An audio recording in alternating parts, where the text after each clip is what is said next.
네, 7월 19일 화요일입니다. 오늘 아침 신문은 어떤 소식을 다뤘는지 짚어보겠습니다. 이현웅 아나운서가 주요 내용 정리해왔습니다. 어서 오세요. 안녕하십니까. 네, 첫 번째 기사는 이제 파업 관련된 내용입니다. 대우조선해양의 하청 노조 파업이죠. 이제 정부가 대국민 담화를 또 발표를 했다고요. 네, 그렇습니다. 어제 오전 윤석열 대통령이 관계장관회의를 긴급 소집을 했고요. 네. 오후에는 추경호 부총리가 관계부처 합동 담화문을 발표했습니다. 네. 중앙일보 지금 나와 있는 사진 보시면요. 추경호 부총리가 발표를 하고 있고 그 옆으로 한동훈 법무부 장관, 이상민 행안부 장관, 이정식 고용노동부 장관 등의 모습이 보입니다. 네. 중앙일보는 정부의 발언 수위가 이전보다 높아졌다고 봤는데요. 파업 행위를 불법으로 규정을 하고 엄중히 대응할 거라고 밝히면서 형사처벌과 손해배상 책임을 피할 수 없을 것이라고 말하기도 했습니다.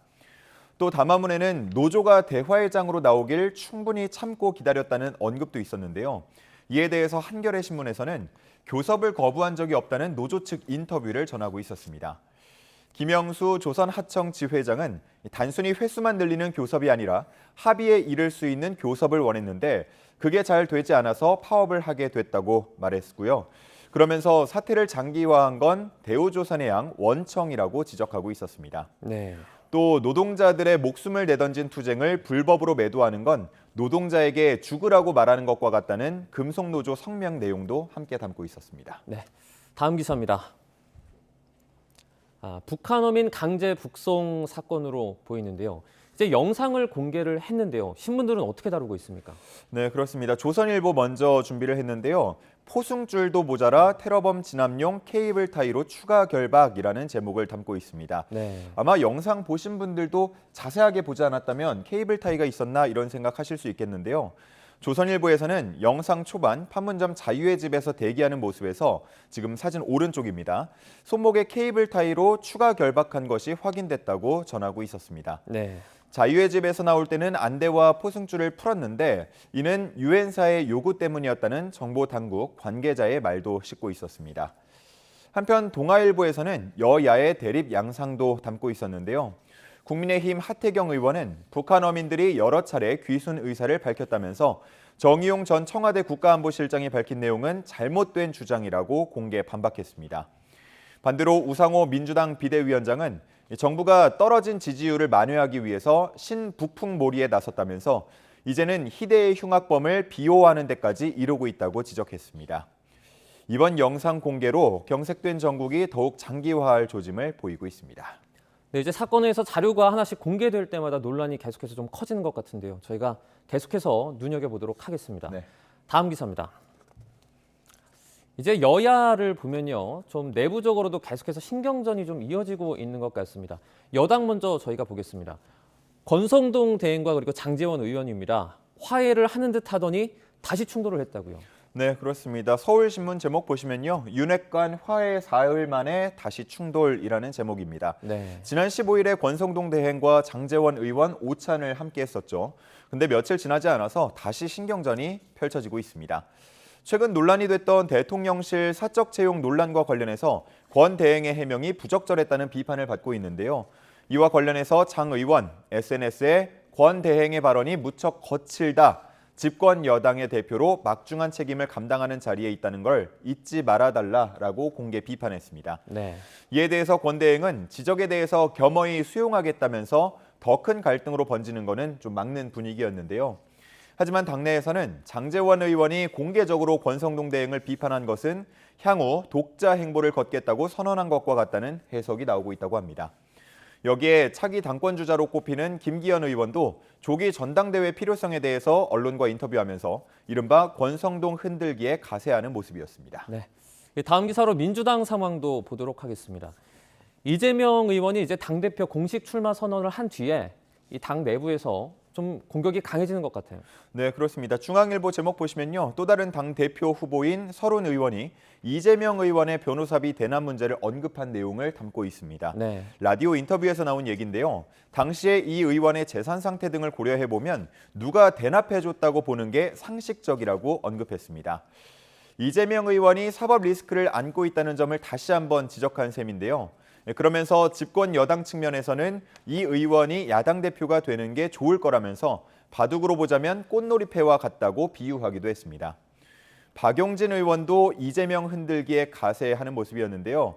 본인 스스로 선거 패배에 책임이 있다고 하면서 다음에는 이길 수 있다고 하는 근거가 뭐냐라고 지적을 했고요.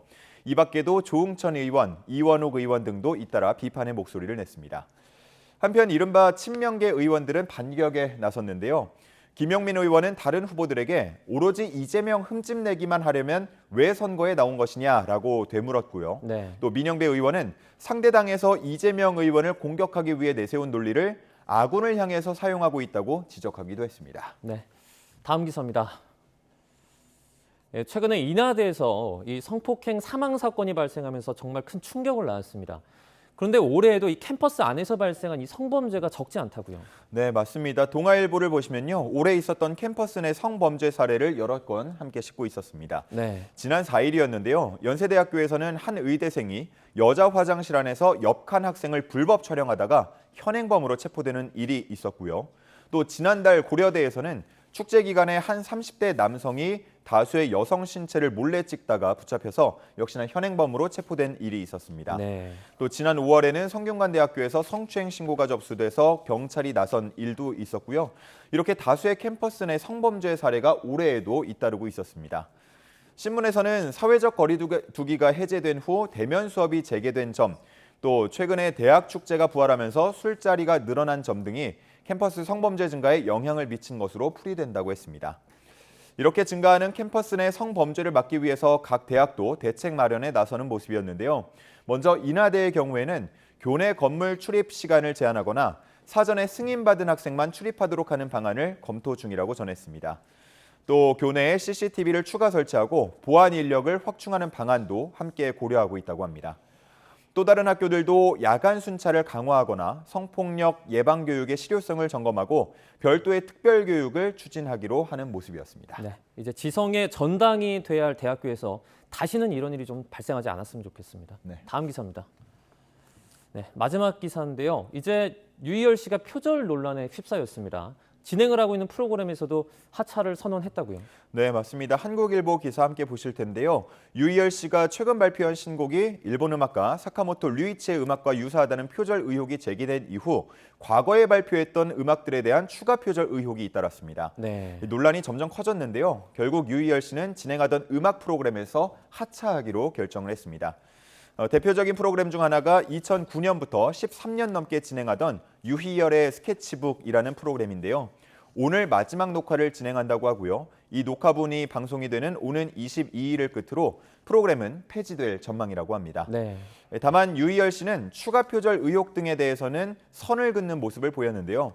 하차를 알리는 입장문에서 표절 의혹에 대해서 동의하기 어려운 부분이 있다. 각자의 견해이고 해석일 수 있지만 저로서는 받아들이기 힘든 부분들이다라고 말을 했습니다.